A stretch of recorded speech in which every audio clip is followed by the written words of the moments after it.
believe so. Okay. Hello, everyone. Awesome. Let's look at the chat. Pull out the pop-out chat. And we got our link.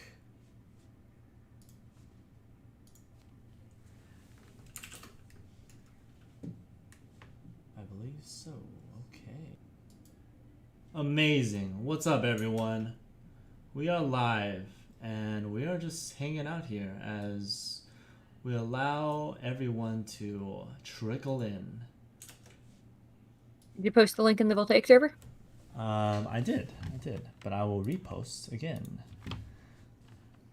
as we are live now. I'm seeing live stream currently offline. Really? Okay. Oop.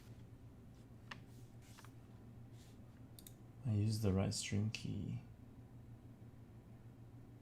Oh man. Okay. Okay, it's always like that.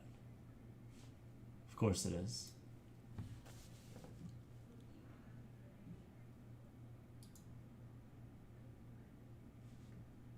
Well, here we go.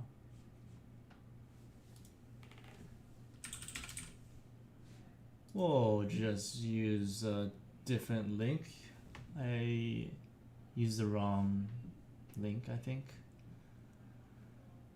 So that's confusing for people.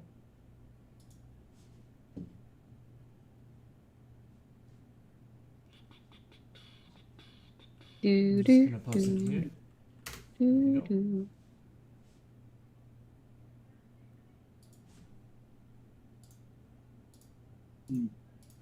All right. And then I will grab it from that. I'm not sure why that happened. There we go.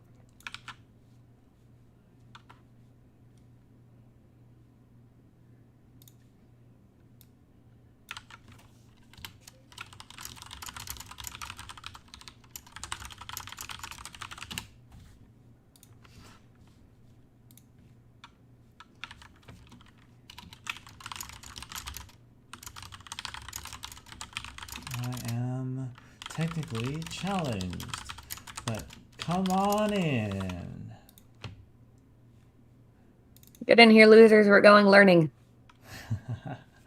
Yes, we are. We're learning. We are learning, guys.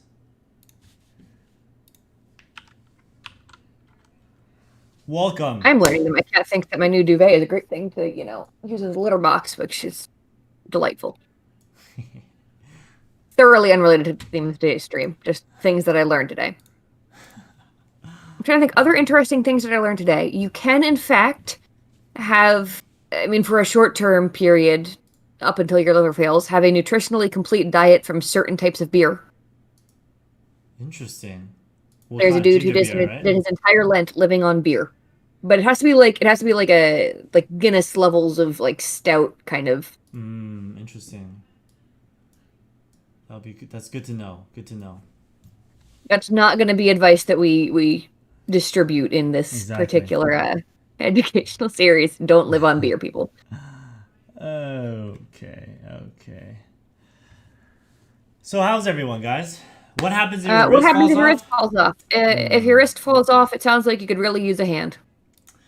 Yes, exactly. And you might be a Lego person, so you know, just double check. Make sure If you your don't wrist like this. actually falls off, do not pass go. Do not collect $200. Just go straight to the ER. Exactly.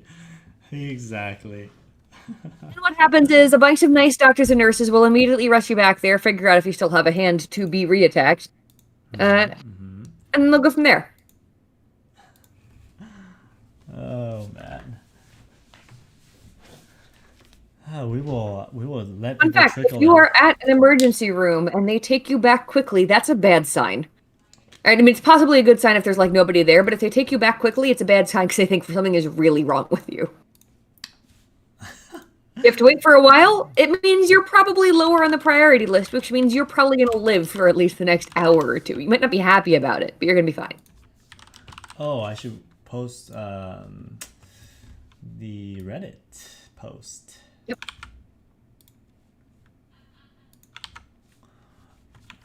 Reddit. Do we have any tips with arcade stick pains? It depends. There's a whole bunch it depends on. A big part of it is what kind of grip you use on your stick. For example, if you're like a wine glass, if you're a claw, if you're like the pincher movement thing. I've only seen like 3 people do.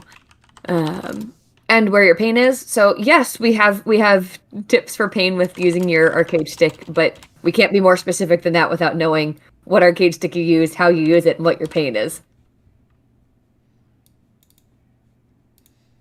This month we have nutrition, how to optimize it for performance in gaming.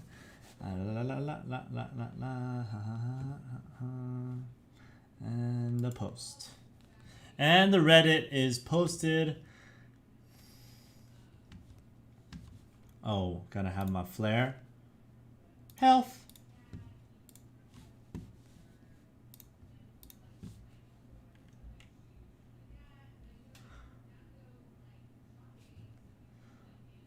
We'll wait for all the Voltaic guys. We'll give them 5 minutes. All right.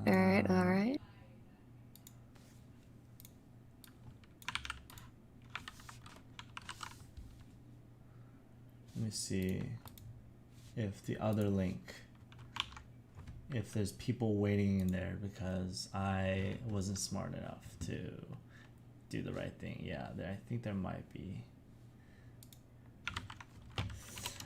Wrong. I went live on the wrong link, everyone. Go here. Hello, guys. Relics, Hot Rod. We will be waiting, giving about 5 more minutes, and we'll get this started. And per usual, this will be saved, and the VOD will be available for anyone that didn't have a chance to see this or didn't have a chance to watch us explain and have this discussion about nutrition and performance in esports. So we got a couple questions. We will try to get to some of those at the end. We are trying to focus mainly today on nutrition, but we will do our best to answer those. So Johan, 16 hours a day, your wrist hurts, but you don't have one. You lost it in a car crash. We will get to that. That's an interesting case. And hello, Lambie. Hello, Cinny. Welcome, guys. Welcome. Today is me and Kate, and we also have, it was Elliot's birthday yesterday, so he's celebrating his birthday. Figured we'd give him the day off. He'd be joining us. But how's Wait, is he everyone celebrating doing? his birthday, or is he recovering from celebrating his birthday? I think he's celebrating today, and yesterday he took it easy, so we'll see. Good. Who knows? Could be the former. Maybe. Could be both. Could be both, exactly. All right.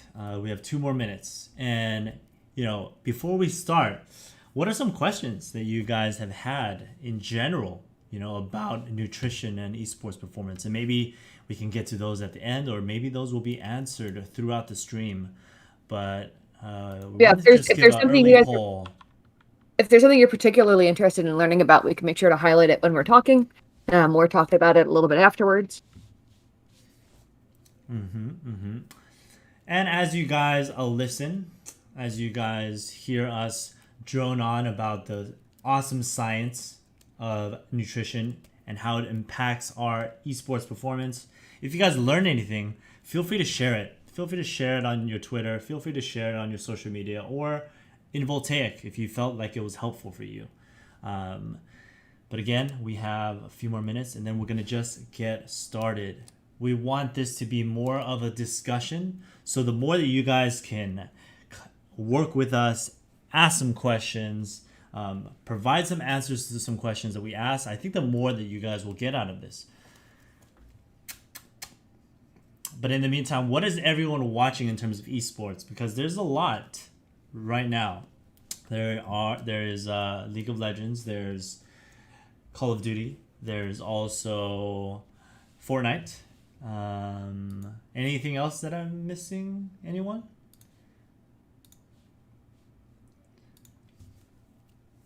Hopefully some, I have my team that's playing currently. Hopefully they're gonna crush it. And then maybe afterwards, all of you guys can head over there and cheer for them, right? Actually, yeah, they're up next. They're not playing currently. I think we're probably good to get started at this point. We got it. 5 minutes past the hour. That's right. Okay. Hello, everyone. I am Dr. Who, and this is Kate, and we are Dr. Caitlin Mcgee, and we are here today to talk to you guys about something that we've seen pretty frequently in the Voltaic Health channel. Just asking and discussing different points about how does nutrition impact our performance. So we wanted to address and provide a basic overview so you guys can better understand some of the things and strategies that you guys can do to begin to support your esports performance, so support your gaming. And we want to focus a lot of the times more on behaviors over an overemphasis on maybe macros or micros. And we'll get into that as we get into this presentation. So here we go, right? We have this nice brain. And of course we have the apple and the thing on the right, the notepad. So very first thing I want to talk about is the demands of esports. Does it make sense to you guys that we do need to eat well to maybe have our brain function well? Maybe you guys can answer that question for us while I describe maybe a little further, because I think we can learn a lot about the chess population and how they nutritionally prepare for what would be sometimes like a 6 to 8 hour tournament.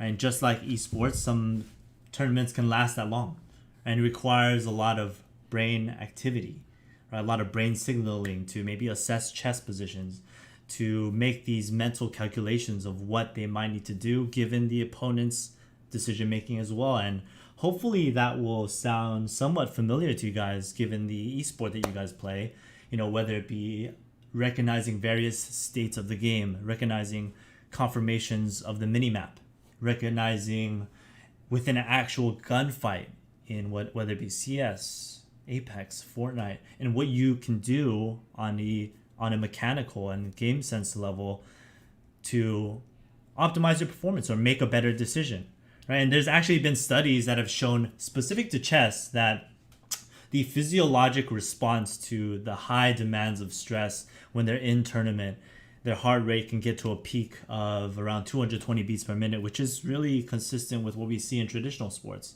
And while there hasn't been as many, I think there's only been one study currently for esports, and they looked at a Fortnite player, and it was only casual. They got to a peak heart rate of around 130, 136-ish. But I can definitely imagine that in the more strenuous environment, playing in front of thousands of viewers, playing maybe in a semi-final, in a final, grand finals match, the amount of stress and that stress response will probably be around the same. And I'm going to be willing to bet that eventually the evidence is going to show the same. So, if we have this stress response, our body's pumping all this blood, and our heart rate is increasing and we're sweating, we better be physically and nutritionally prepared to handle these tournaments, right? Does that make sense to you guys, or what do you guys think about that? I mean, I know we've seen that with the speedrunning community too. There was a couple years back that fairly famous Mario speedrunner who got a sub 5 minute world record and wore a heart rate tracker the whole time, and you could see his heart rate spiking higher and higher the closer he got to the end of the run. I think he was also in the 130 range. Yeah, and I think the empirical evidence supports it too, right? We see Absolutely. a lot of streamers attach heart rate monitors. You better Yep. believe it gets high, and I bet even in extended competitions it gets even higher. And that's what they showed in chess. At the 6 hour mark, that's when that stress response is much higher. Right. But Hot Rod, he asked a really great question, and I think you will see why. You'll see the answer to that, or you'll probably hear the answer to that as we get into this. So, Yep.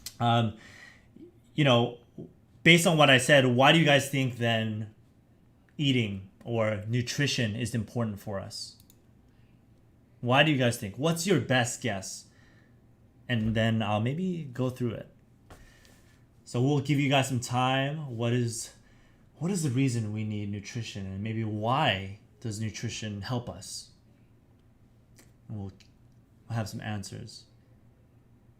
I do need to play a little more chess. I think Kate and Kev in the 1HP team are probably the better chess players, unless Elliot or John are dark horses, or even Daniel's a dark horse. I don't know. I mean, But part of the reason why I got good at chess was because my partner's got like a 1200 ELO rating, and I was like, I need to not just get utterly trounced every time we play. But I like chess. Chess is a game of patterns, but it's also a game of kind of, you gotta manage your own emotional responses in game, right? Like you can't get anxious, you can't panic in your response, which is pretty similar to what happens in game when you're playing. Like if I'm playing Dota.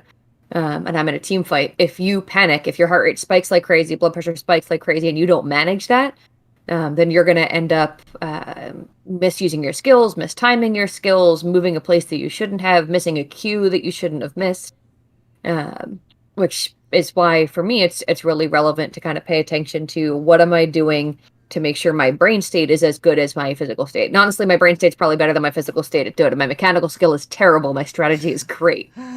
This is why I'm good at chess. Yes. Okay. Good. Chess doesn't require mechanical skill. I mean, yeah, you're right. Unless it's Bliss, maybe. Maybe if you accidentally drop it on Bliss chess. Oh no! Okay, maybe. Also, we still need to play. What's it? The 4-man chess thing at some point. Oh, we do. Why am I not remembering the name right now? But we got some responses, so probably that the brain needs sugar to work efficiently, nutrients, Hey! acids, refill on glucose. Why is the voltaic community just full of geniuses? So spot on. Yes, guys. One of the brain main is reasons, a greedy organ. It wants all of the sugar. It is so greedy. So one of the main reasons why we need to be cognizant of our diet and what we eat is because, as you guys just said, our brain needs glucose. It is the primary source of energy for the brain, as you guys are using your working memory, your short-term memory, your attention, your psychomotor skills, reaction time, problem solving, reasoning, everything that you guys are doing within game. Your brain requires that energy to process it.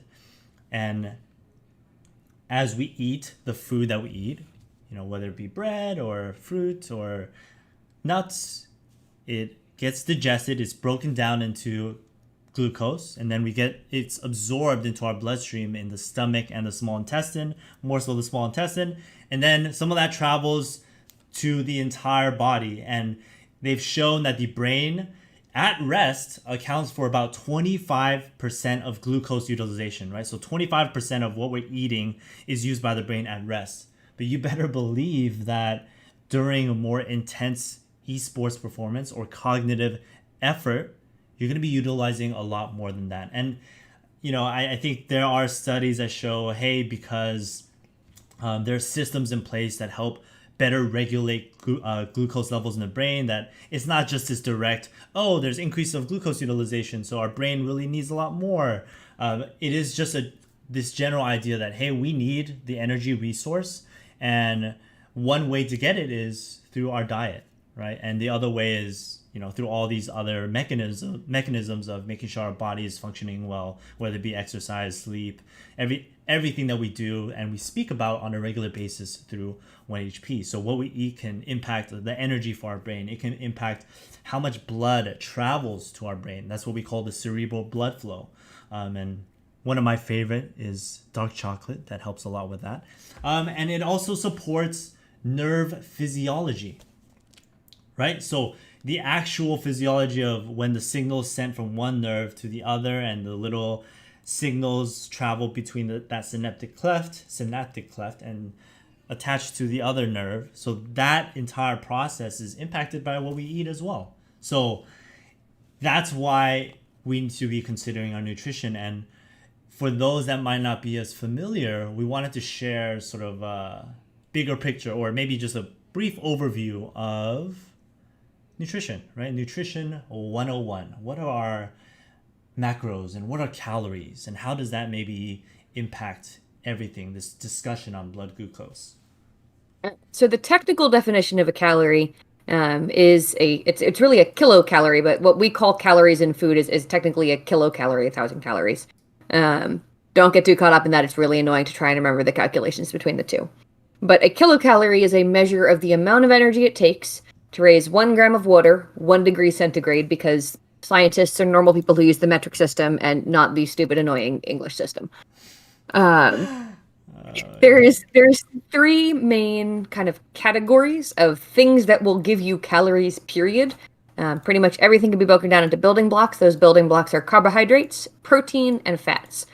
And Lambie, who asked in chat what food gives glucose, the one that gives the most glucose, most readily available, is carbohydrates. Carbohydrates is where we get a lot of our sugar supply from, because carbohydrates are sugars functionally. They're sugars, they're starches. There are different kind of rates at which different foods distribute those sources of sugar and starch out to your system. We'll get into that a little bit as well. And no one of those nutrients is bad in and of itself. None of them are inherently bad. You should not inherently avoid any of them. The very few people who need a diet that excludes one of these categories, the only one I can think of off the top of my head is there's some folks who have a really treatment-resistant type of epilepsy that requires them to eat like a really severe, strict version of the keto diet where they basically can't have any carbs. But like, other than that, there's not too many people out there in the world who need to completely avoid one category of macronutrients. All macronutrients are good for you in some fashion and provide you with different benefits, and each different one has different amounts of calories in them. So how much of each of those different macronutrients do you need? We have to give the very PT answer here of it depends. It depends on what your goals are. It depends on your size. It depends on your TDEE, which is your total daily energy expenditure, which is a calculation that includes how much your body just burns at rest in order to keep itself functioning, in order to pump blood, move your lungs, make your brain do things. Add to that all of the movement you do throughout the day. That calculates your TDEE. So the amount that you need in order to maintain your weight exactly where it is would be equal to your total daily energy expenditure. If you want to lose weight, you need to eat less than your total daily energy expenditure, which you can do one of 2 ways. Either move more or eat less. And if you want to gain weight, you need to eat more than your total daily energy expenditure. Which kind of leads us to the question of, are all calories created equal? And in some senses, they are. A calorie is a calorie is a calorie. It will give you the same amount of energy, functionally, no matter what form you get it in. However, the availability of that energy, the ease with which your body can process that in the form that it's in and convert it into a form that your body can use for power, for movement, that's going to differ from food to food. You'll probably see debates if you go online and you look into like nutrition community about, well, you need to eat clean, or, you need to eat, you need to choose high quality foods. And sure, choosing foods which are less calorically dense, so things like vegetables, for example, which aren't dense in calories. You can eat like 3 cups of spinach and have like 20 calories in them. Whereas if you ate like 3 cups of chocolate, you'd be eating a lot more than 20 calories. Or nuts. So different foods have different calorie counts, obviously, but regardless, it's the same thing as kind of which weighs more, a pound of feathers or a pound of bricks. Neither. They both weigh a pound. It's just going to be a matter of kind of how you're thinking about them. And I was trying to make an analogy there about eating feathers and bricks, but it's really not working. So let's not go there. Yeah. Don't eat feathers and bricks. They're not very nutritionally sound. So when we're breaking it down into those building blocks, we got carbohydrates, which give you 4 calories of energy. So they give you 4 energy per gram functionally. Protein also give you 4 per gram, and fat give you 9 calories per gram. So fats are high in energy, but they are also they are more calorically dense. Fats have more calories per amount. Carbs are our sugars, our starches, and our fibers. There are breads, our pastas, our fruits, our vegetables. They're perfectly good for you. You should absolutely eat them. Do not deprive yourself of carbs just because you think you need to lose weight. Protein are meats, are beans, fish, eggs. You can get them in both animal and vegetable sources. And there's different kind of types of proteins in each of those. But these are the building blocks that make up our muscles. They build a lot of the structures of our body. So proteins are pretty important. Fats we get in oils, in butter, in nuts, in seeds, and yes, of course, avocados. And you'll notice that most foods, like a lot of the foods that we listed, overlapped categories. Very few foods consist of only one category of these macronutrients, right? Unless you're eating like pure sugar, which please don't eat pure sugar. You're not getting just one macronutrient type, really. And there was a question up here. Aha, could you explain the fact of eating a lot of sugar or why I get so sleepy after eating?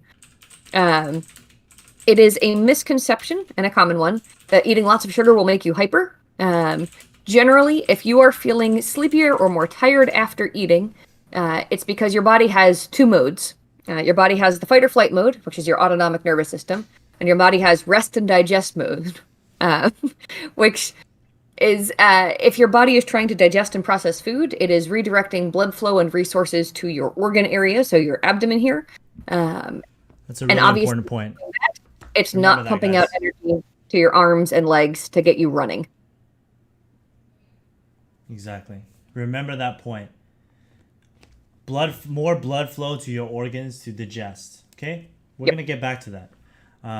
But next up, because we had this discussion on blood glucose and how that might supply glucose to the brain, we wanted to get a little more into this idea of the things that might affect how much blood sugar gets into your bloodstream and how much energy is available to your brain. So we want to, if some of you guys already know what this is might be a good review for you. And it could actually also help you make better decisions about what you can eat on the day of or even day before tournaments. Yeah, so the glycemic index is a pretty simple metric. It looks at how quickly does your body make energy, glycogen or glucose, available from this particular food that you've eaten. It's specifically for carbohydrates, and so we can break down carbohydrates roughly into 2 types. We've got simple carbohydrates, which are more bioavailable. That is, they give you that glucose in the form of glucose. Your body doesn't need to do anything to break it down to get it to the point where it's glucose, and your body can then immediately burn it. I promise not to start going into the Krebs cycle, really. So then you've got your lower glycemic index foods. Lower glycemic index foods give you a more sustained source of energy, mostly because they give you that what will eventually be glucose in the form of something like glycogen, which is a more complex molecule that your body needs to break down before it can make that glucose available to use to power the mitochondria of the cell. To power all of the structures power all the structures and processes that your body needs in order to create energy. Matt, you don't know how hard it is for me not to start talking about ATP right now. So if we're looking at high and low glycemic index foods, neither of them are bad. Neither of them are things we want to avoid entirely. We just need to know when they're most useful. So for example, if you are about to start playing a match and this match is not going to last you more than an hour and you need some energy, you want to eat something that is a higher glycemic index, that is quicker, bioavailable, simpler sugars. If you are going to be playing in a long tournament, you might want for breakfast for that whole tournament to have a lower glycemic index food, so something that will give you a more sustained source of energy throughout the whole day so you don't feel any of those crashes. You could also be mixing and matching the two of those, right? During the morning, you're having some lower glycemic index foods, you're having some proteins for energy. And then right before you play, you're having a little bit of high glycemic index, so you've got some quickly bioavailable fuel. Both have their time and their place. Neither of them should be demonized. You just got to know when to use them. Exactly. So I'm trying to fix my camera in the meantime, but yeah, as you guys can see on our little graph there, we have the shorter competition. You can leverage higher GI index foods to help provide that blood sugar during those shorter maybe bursts of competition that you guys might be playing. And this could be after you are done with work and you head home and you haven't had anything to eat. You can do that if you're only trying to play for 1 to 2 hours, or if you have competition there, or if you have these extended days. Like right now we have the Fortnite quarters and semis, and that is this 6-hour block with a 1 hour break in between. It's really important for them to consider taking having a first meal, of course, that has a lower GI index food, so they have energy for that first block. And then the second block, they can utilize some low GI index snacks. And what are some things that you guys think are low GI index snacks that Kate might have mentioned, but what are some things that you guys eat as snacks that maybe help you function well for these long days? And we'll give you guys some time to respond, but it will be interesting to explore what you guys eat, because we can also help you guys make better decisions on why we don't only consider glycemic index. There's also things like protein and fat, right? Which is why we wanted to introduce those and how those impact digestion, how those impact, how the metabolism is impacted, and that might lead to better or worse cognitive function. So we'll let you guys answer a little bit. What do you guys eat during? Yeah. So what do you think would be like a good, kind of morning breakfast at a tournament versus what do you think would be a good snack pregame, between games, kind of keep you fueled while you're playing? I'm seeing some references to blueberries. Blueberries are a good, quick, bioavailable option. They are a very simple sugar. They're also delicious. The They also Voltaic got community, so never good. a bad thing.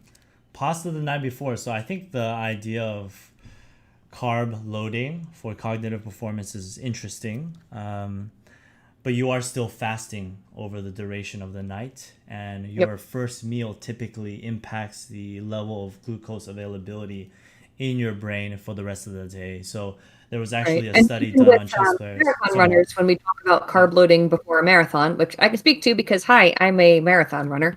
When you're doing carb loading for a marathon, you are gradually building up your carb kind of count over the course of an entire week. So you're basically building up stores of glycogen over an entire week, not just one-time pasta.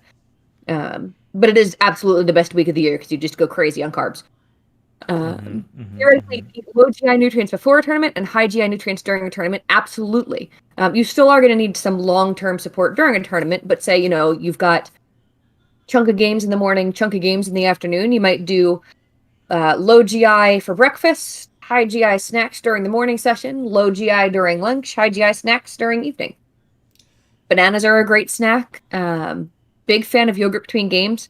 Only potential downside of yogurt is some folks may have some kind of roughly digestive issues there, which can be distracting. Depends on the person.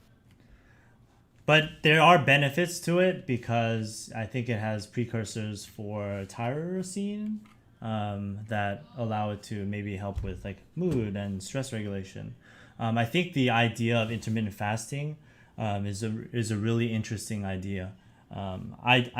I'm still sort of a firm believer that you should still have breakfast because, again, it impacts your glucose availability. And a lot of the times in my conversations, and I guess my own empirical evidence when I work with players, they feel that they do better because they're also dosing really high.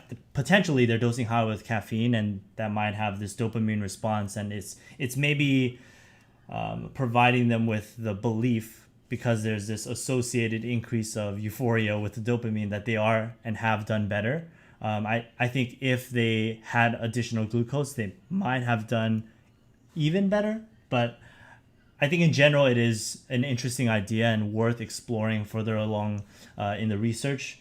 I would say in chess research, majority of grandmasters will consume breakfast, but everyone's diet is a little different, right? If you are on a fat-based diet, a keto-based diet, you are using you're in this state of fat and ketone utilization for energy versus a carb-based diet where you're going to be using glucose as a primary source of energy. So it depends, right? Everyone is a little different, and there is no doubt that there's probably some people out there that if they are fasting, they might have better cognitive function. But there are so many things to consider.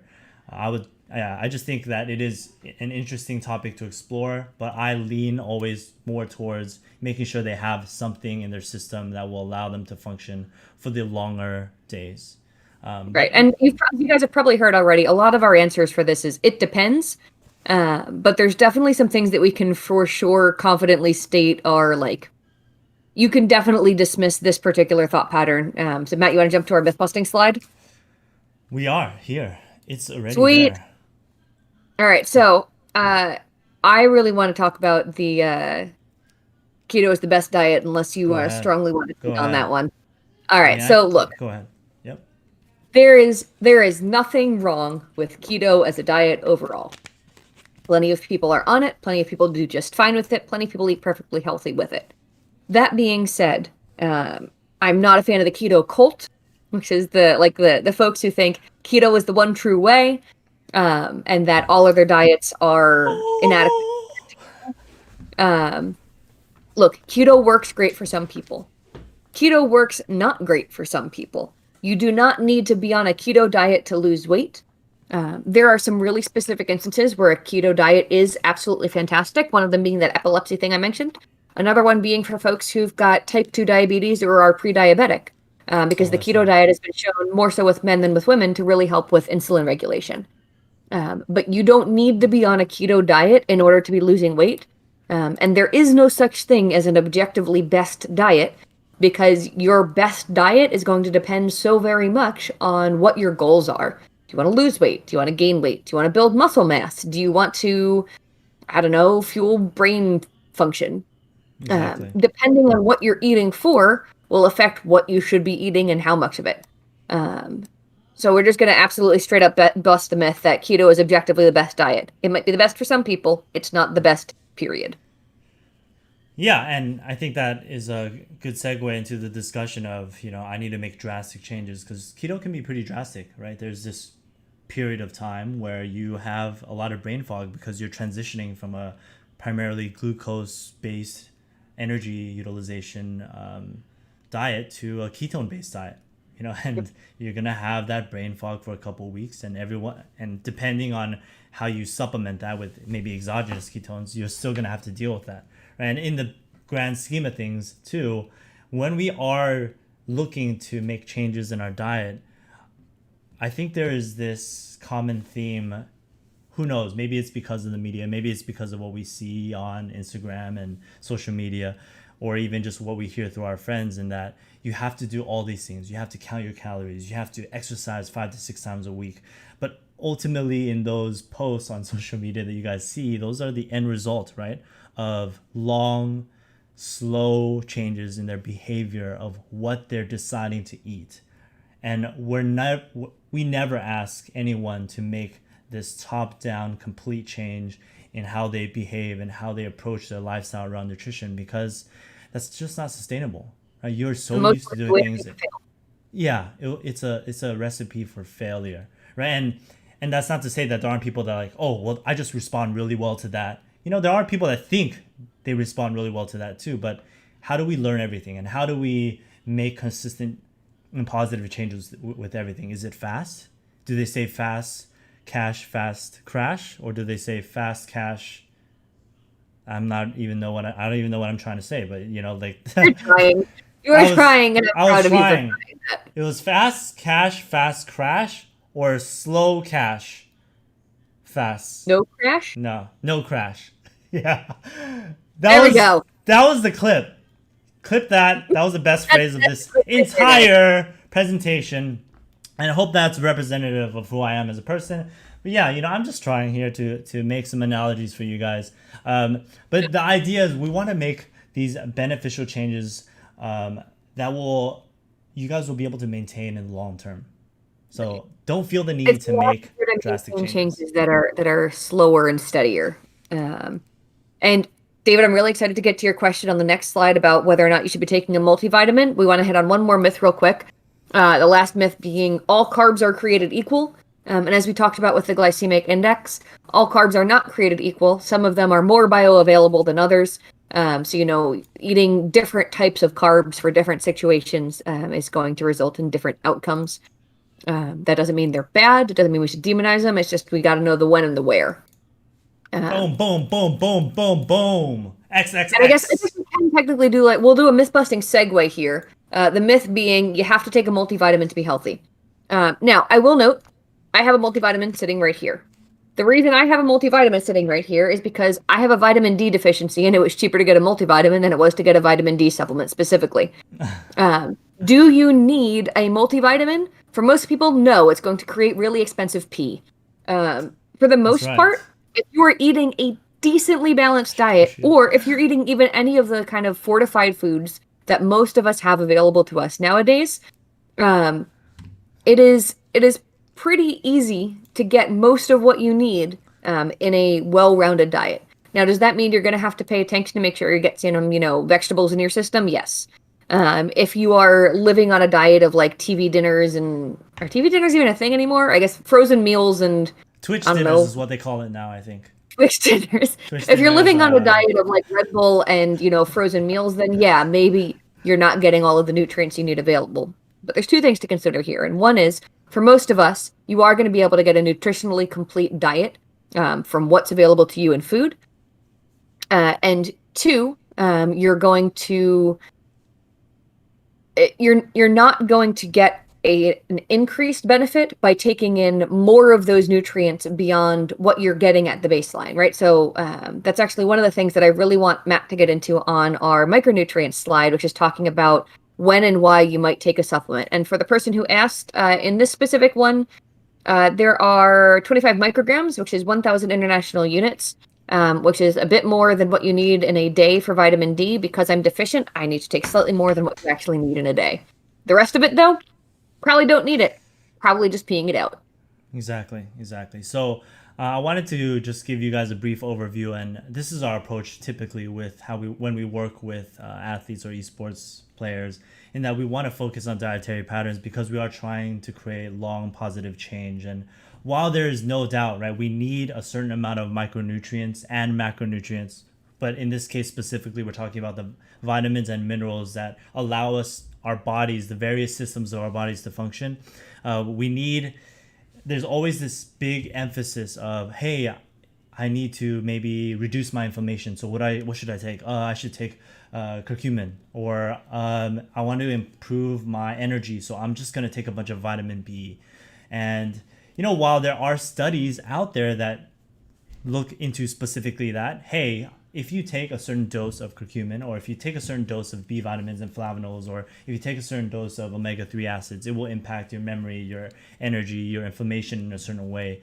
It doesn't mean that you're not able to get those things in your diet if you are just mindful about what you're eating, right? And that's why we like to focus on helping people make better decisions on larger whole foods and patterns of food that they can consume, so they will get this micronutrient. And as Caitlin said, if you work with a physician or work with someone to identify, hey, these are some symptoms I'm getting, then they can explore your dietary and nutritional deficiencies. Then you can supplement, right? But majority of us, if we are maybe having a Mediterranean diet, which is more like plant-based, legume-based, and fish focused in terms of protein, that gives you a lot of what you need. And while while I'm cognizant, we're probably speaking to the population that's a little more sensitive to their health in the Voltaic community. Most gamers are probably not going to have the dietary patterns that are beneficial for them, right? But the way that we approach that is not by saying, okay, well, make sure you get this amount of vitamin A, take that in a supplement, and then also take a multivitamin, and then also take magnesium supplements, this specific isomer, because that's been shown to be beneficial for this specific thing. Instead, we want to focus on, hey, well, we know that certain proteins have this food, so look to get 1 serving of this. How do those 2 different things create 2 different behaviors? What happens with the protein person? Or, hey, get 1 serving of vegetables and 1 serving of fruits per day, versus take 3 pills and 4 to 5 pills and you'll be good. That creates 2 completely different people. Someone that makes better decisions about their food when they buy food, when they order food, and then someone that just says, I'll eat whatever I want and then I'm just going to add this on top and I'll be good, because that's what 1 or 2 studies say about this specific nutrient in my function. So the main point here is we want you guys to focus more on patterns, these behaviors that you guys can implement that will allow you guys to just make better decisions. And what we are not going to get into all of the micronutrients. Oh, hey, omega-3 fatty acids are great for you. Yes, they are. But we wanted to just highlight this general idea. And there have been studies that have shown that specific supplements like caffeine, like L-theanine, are, can provide benefits to cognitive function. But we want to just leave this discussion to be more of an overview, and we can even answer those questions during the Reddit. So if you guys do have more supplement-based things, we'll do our best to answer given our knowledge base. But hope that provides you guys with an understanding of why this approach is important. Moving on, I did want to talk a little bit about hydration, because hydration and water is just as important of a discussion as what we eat. It's what we drink, right? You guys know that, and you guys can see here that our body is made up of how much water? Can you guys see that? 60% of water, and that we require a lot of water to make sure that all the systems in our body function well. And guess what? What really requires a lot of water to function well? I shouldn't have showed you the slide, but it's your brain. And so you need your brain to make better decisions. They've shown in some studies that it helps with reaction time. And while I've spoken about my beliefs of reaction time specific to performance in esports, it's still just a representation of how important water is, in that it can benefit your reaction time. It can benefit other things as well. There was another study where they had 2 groups of people fast. So they stopped drinking water at 9 p.m. the day before. And before they did this battery of cognitive tests, which were like choice reaction time, decision-making tests, sustained attention tasks, they had one group drink 500 milliliters of water and the other group didn't drink. And this is, I'm telling you guys this because I think it's really important when we first get up in the morning. One of the habits that I always try to get people to develop is drinking enough water first thing in the morning to rehydrate. Because drink a glass of water. First thing you do when you wake up, a glass of water. It'll help you be more awake. It'll help you with hydration. And so what they found was, guess what? The group that drank water performed better on decision making and sustained attention tasks. And while I think it's just a small study and it might not be representative of everyone, because again, everyone's different, it's just a testament. We need water because our brain needs water, and our brain impacts performance. So drink enough water.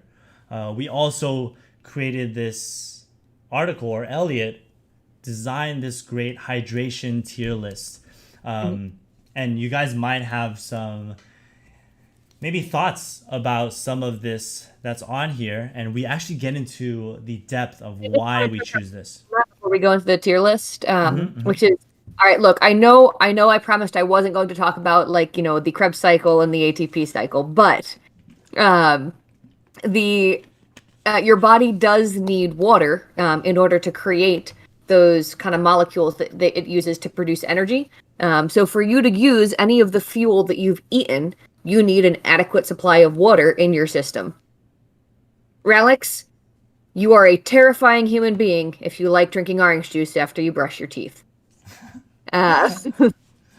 Interesting. But so looking at our hydration tier list here, the idea here is we want to consider how much hydration does it provide, how much extra sugar is it giving you, is there any caffeine in it, which could potentially cause some degree of dehydration, because there are impacts on things that are in what you're drinking. Are you getting any electrolytes from it, which are also important for function? And as you'll probably see in our bottom tier there, is there any alcohol in it? Which, might be enjoyable, isn't necessarily the best specifically for hydration. So what do you guys think about the tier list? Like, do people have strong opinions about the inclusion of various drinks in various tiers?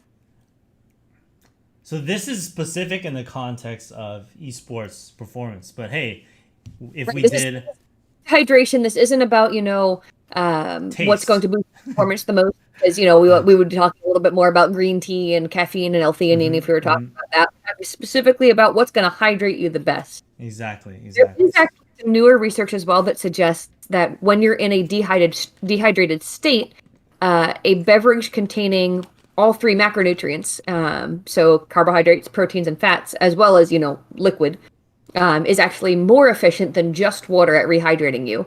So, Fallen, to answer your question, when it comes to hydration, milk is actually pretty good on the tier list. And for green tea, if you had green tea without any sugar in it, we'd probably put that in the A tier. Yeah. It's got a little bit of caffeine, so it can have a slight diuretic effect, which can reduce hydration a little bit. But overall, you're still going to get more of a hydration benefit than not by drinking green tea. Also, these are not just to say that these are the only brands that fit into the tier list. We take the brands as representative of a category of thing. Mm-hmm. So to answer the question, Hot Rod, for caffeine, it's a stimulant, right? It will increase our blood pressure. And we have this balance in our body where we try to maintain balance of pressure and everything else throughout our body, and it's called homeostasis. So our body tries to keep homeostasis specific to blood pressure. So the way that it does that when we have caffeine and where we have this increase of blood pressure is that it'll flush our kidneys of salt, water will follow, so we'll be peeing more, right? And then we can become more dehydrated as a result. But caffeine in itself is not inherently dehydrating, right? Which is why coffee in itself is not inherently dehydrating. It's just the fact that you will be having maybe less electrolytes, and we think of electrolytes as sponges for water, and that water follows it.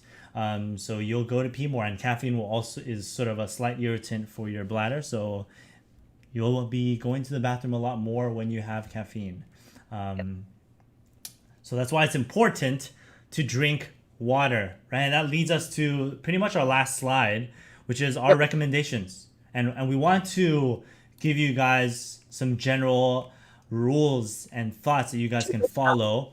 But before we do, and since you guys are cheating and already seeing this, what are you guys' thoughts on what is your plan now for nutrition for competition day? And give us the example. I'm going to be playing for X hours. What am I going to do? Yeah. What's one thing that you guys have learned so far, and what's one thing that you guys want to implement into your nutritional habits? Because it's way easier to pick one thing and get consistent with it than it is to try and pick like 6 things and fail at all of them. Exactly. So, for example, one of the biggest and most impactful changes that I made was when I started drinking a glass of water every morning. One of the other really big and impactful things that changed for me kind of once I was in that consistent habit was it made it easier for me to feel like getting out and walking for a little bit. Exactly. When it comes to tournaments, the thing that's made a huge difference for me is there's something called decision fatigue, which is this idea that the more decisions you're making, the more mental energy you're spending on those decisions.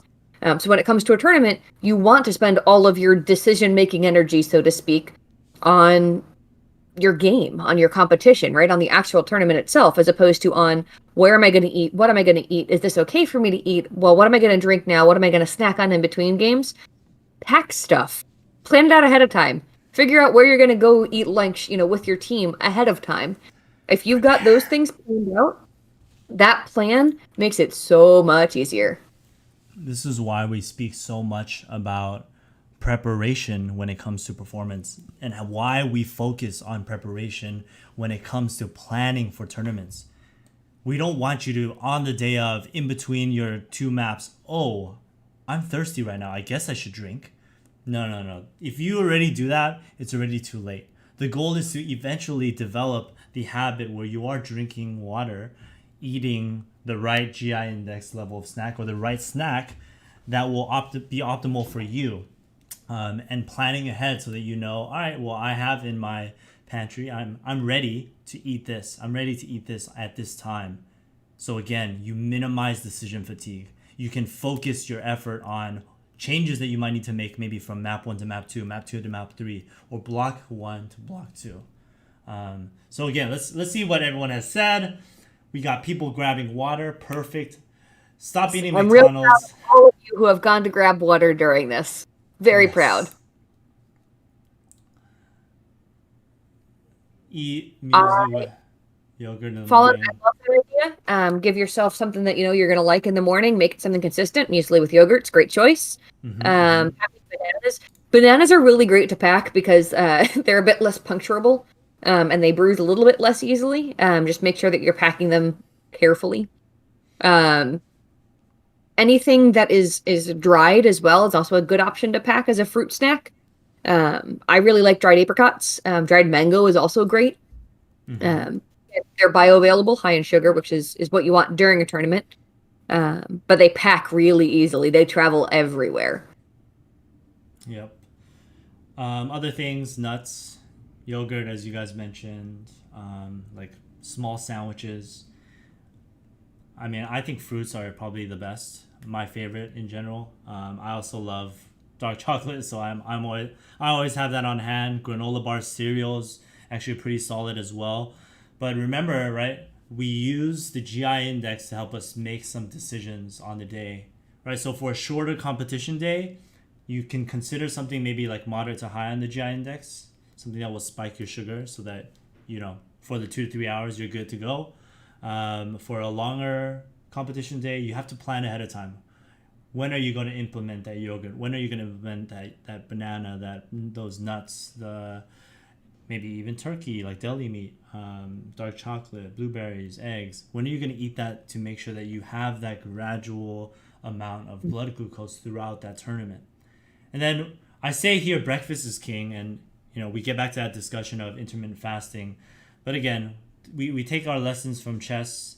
The majority of grandmasters do eat, and it is primarily due to the fact that it affects the glucose availability of the brain for the rest of the day. So you want to almost prime your brain to have that blood glucose because you're going to be utilizing it a lot during your esports day.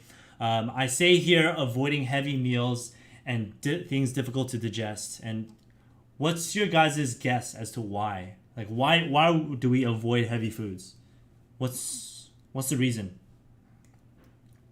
And we might have touched on this. I might have said something like remember this, that might cue you in as the answer to this question. Why do we avoid heavy foods? I don't know. We'll let you guys answer. Yep. Well, they're thinking over their answer. I just wanted to touch on Hydroxis's comment in there about the glycemic index slide, changing how you think about food. That's awesome. It's really good to consider, kind of a little bit more about your food. It's definitely a trap that a lot of us fall into when we're trying to lose weight. That we're just like, I can eat lots of things as long as I eat the healthy things. calories are still calories. So considering when and why you're eating what you're eating definitely makes a difference. And yes, Huss and Lammy and Hydraxis, you are all on track. Avoid that rest and digest. Because of that. Yes, exactly. You want that blood going to your brain. Your brain is a greedy organ. If the brain is going to your gut, it is not going to your brain. Yeah, exactly. You said if the brain is going to your gut. If the blood is not going to your gut. It is going to your gut. Please don't send your brain to your gut either. That's also not going to go so well. Yeah. So send the blood to your brain. Yes. Don't be a zombie. Don't be a zombie. Send the blood to your brain. Good job, guys. So foods higher in fat and protein content sit in your stomach longer. They're difficult to digest. So we avoid higher fat, higher protein foods. That's also why when you eat those really heavy foods, it does contribute to that experience that we have, food coma, right? Things that are heavy towards that. And also if it's super high in carbs, you have that high insulin spike that can contribute to that too. So what we typically suggest is pay attention to that glycemic index. And then number two, you want to focus on a moderate carb intake and then not too high fat, not too high protein. And the last point that we'll probably make, and we'll discuss, maybe we'll answer the questions on caffeine in the Reddit, but for hydration, plan ahead, right? We talked about preparation. Take the time to develop this habit where, okay, well, after every game, I'm just going to take a little sip and you'll be hydrated through the entire tournament versus it's still a good idea to put a water bottle or something next to you so that you can see it and remember to drink it. But when you feel thirsty, it's already too late. Yep. You're already dehydrated, and maybe there are some slight deficits in cognitive performance, but it's distracting you because you have to think about your thirst. That was something that they found in studies. Just the pure fact that they're thirsty impacted their decision making because they thought they were thirsty and they couldn't think about other things. Right? Suppress the fact that you're thirsty and then focus on the thing that you're actually supposed to be focusing on. Exactly.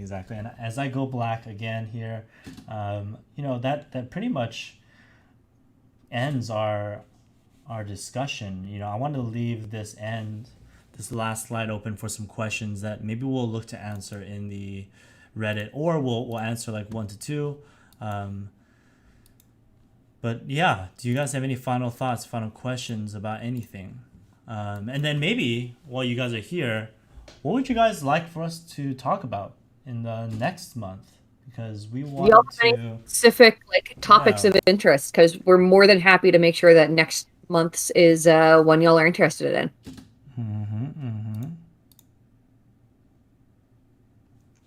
Am I live? Where am I? Oh, there I am. Hey guys, I'm back. Yeah, I'm back. So we will leave it open for some question time. And do us a favor, guys. If you guys learned something, 1 to 2 things today, drink water. Body just water aggressively or something. You can overhydrate. It is possible. You can enter a state where you're out of balance in terms of your electrolytes. You've got more water than you do, say, sodium or potassium or magnesium, and that can be problematic. It's pretty hard to do. You have to drink a lot of water in order to accomplish that and not have much of anything else. The thing is, though, your body does regulate kind of its water balance, its water levels pretty well. That's why you pee. If you're drinking more water than your body needs, your body's gonna be like, I don't need that, get it out of me. It requires, for most people, a very intentional amount of conscious intake of water to hit the point where you're overhydrating. There are definitely times when you want to up your hydration levels. So if, for example, you're going to be out in hot weather more, absolutely up your hydration levels. If you are going to be getting the second dose of the coronavirus vaccine, you're actually going to want to overhydrate for about the day before, the day of, and the day after. One of the biggest side effects is dehydration. Anecdotally, I found it helpful to overhydrate when receiving that second dose.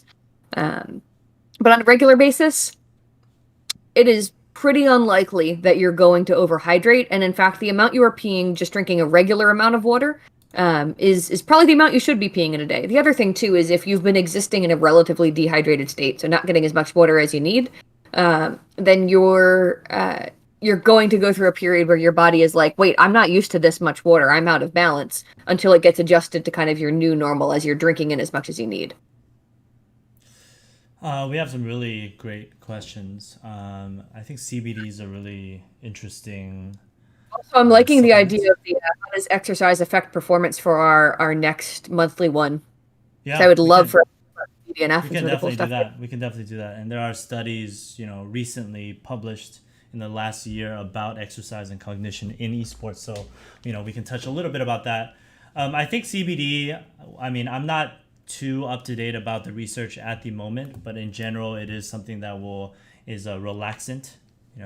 So if you can think about it, if you are trying to focus and have sustained attention, do you want to be in a high attention or I guess what's the word I'm looking for? A high focus state or a more relaxed state?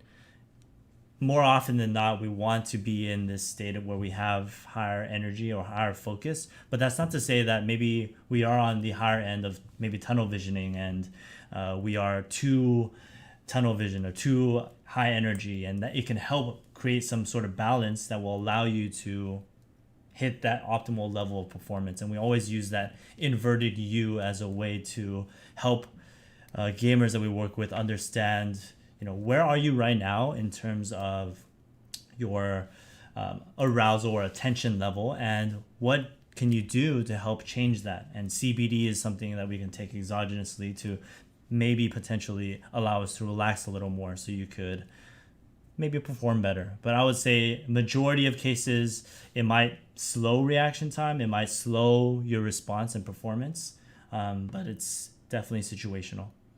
Matt's also a little kinder about CBD than I am. While I think there is some research out there that shows the effect it might be able to have on sleep, and sleep is objectively good. Uh, Whenever you see a product being advertised as being able to help with everything under the sun, the less likely it is to be able to help with any one of those things specifically. That's a very good point.